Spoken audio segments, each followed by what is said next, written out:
Hey, Crawltopia, Josh here, and I am at a buddy's house, and we are getting ready to cut this half-inch steel plate to make some brackets for the trailer. So stay tuned, let's see how this works out. So this is the steel that I chose at the salvage yard. It's pretty cheap, it was like 18 bucks a foot. It's very thick.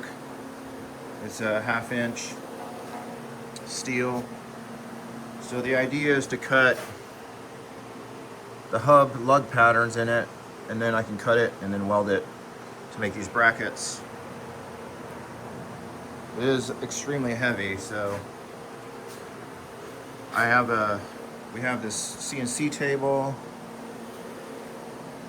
that a coworker graciously offered to let me use.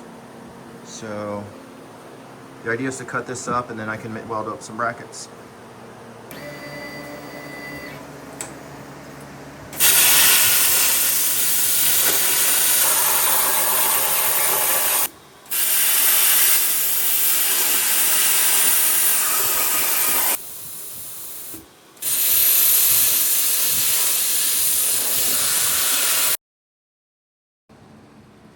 All right, so I'm home and I was cleaning up some of these holes. As you can see, when you use a plasma cutter, it's not going to be a perfect hole like you would get with a laser. And also because it's so thick, you're going to get a little bit of coning. So I chased it with a drill bit, and also this, geez, I forgot what it's called, step bit, and tried to make those nice and round. Right now I'm going around, going through, and I'm chamfering, basically beveling or chamfering is what it's called, these pieces, so that when I weld, when I butt it up,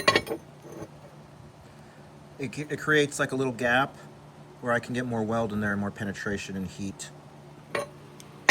So I'm chamfering all these supports, so they're going to go like this on the bottom.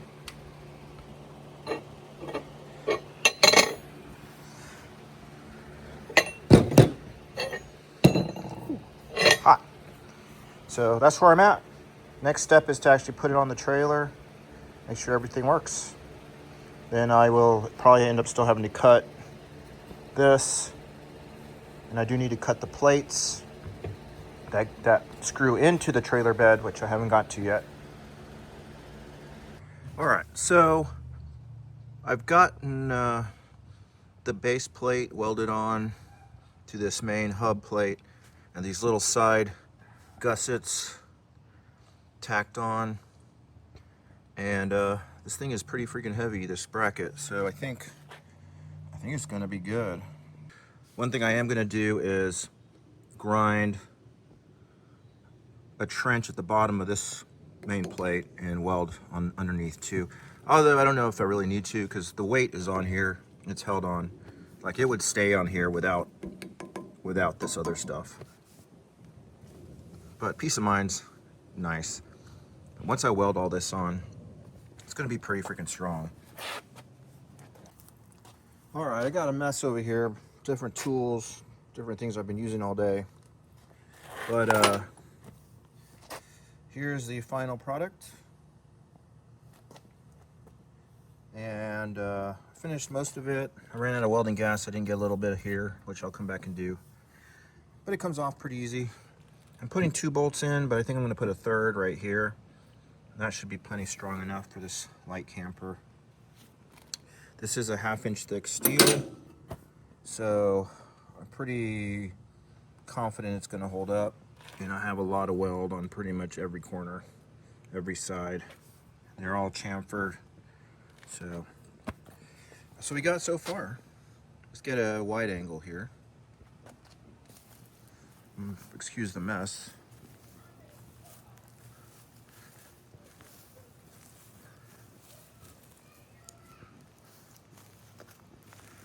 And there it is.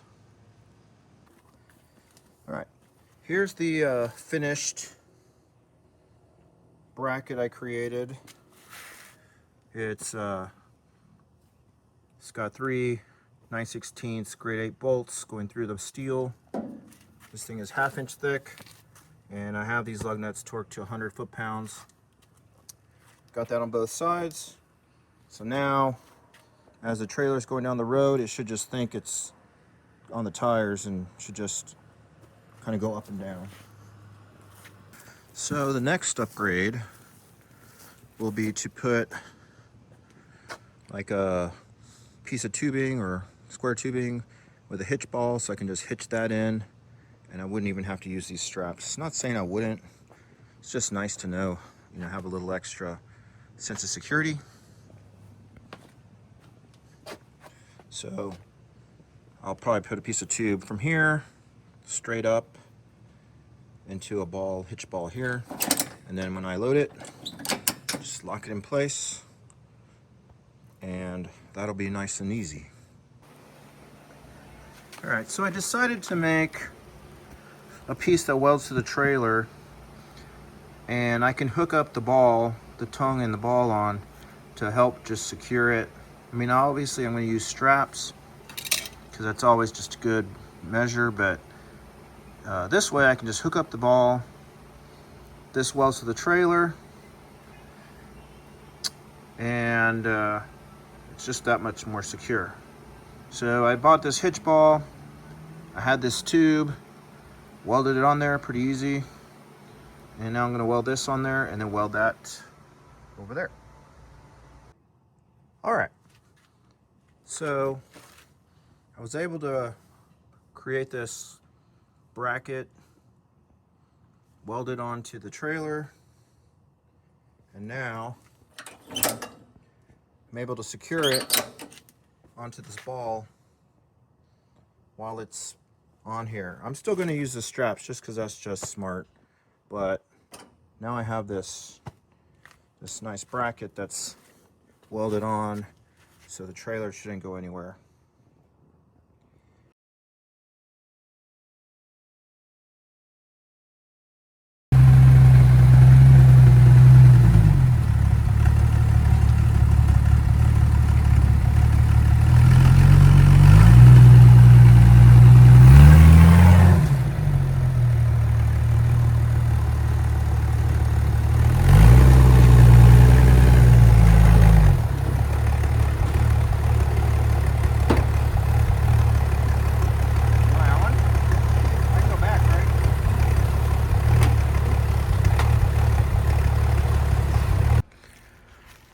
All right, everybody.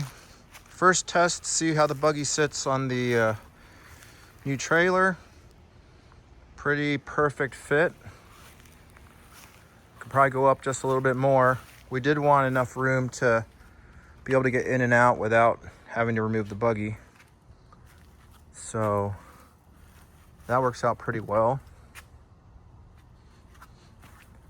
Nice thing is it's a tight squeeze, but the tires actually do fit between the wheel wells. I did have a slight issue.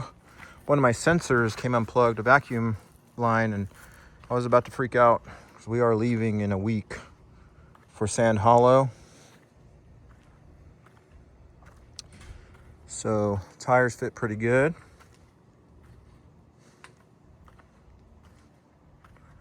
Fit on the trailer. Brackets, got a little paint.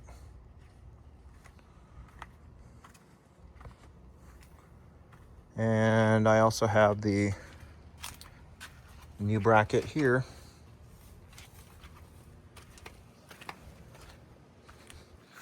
So yeah, I think this was the right size trailer. Great fit. Let's check out how far the wheels go back. He said I can move this up more if I want, but I think that's going to be perfect.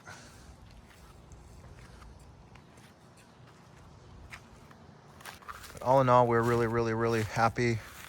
I love the trailer, the Texas Pride trailer. The camper is amazing, and the buggy is what it is. It tests me many times over. Anywho, thanks for watching.